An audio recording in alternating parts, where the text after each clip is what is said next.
Der er vist noget galt her. Hey, mand! Lukas! Hej. Kigger du lige ind et øjeblik?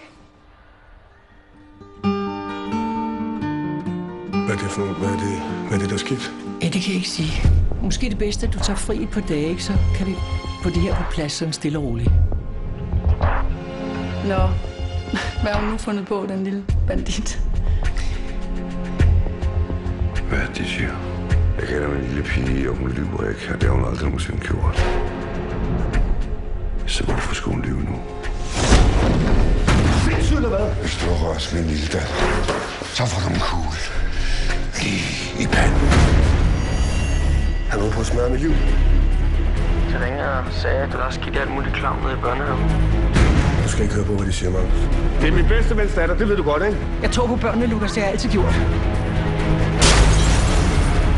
Men for helvede, du har jo ikke gjort noget. Det er dem, der er blevet syge i hovedet. Smut hjem med dig. Kan du så ikke hilse mig og sige, at han ikke skal handle her mere, og han skal heller ikke bede dig om det?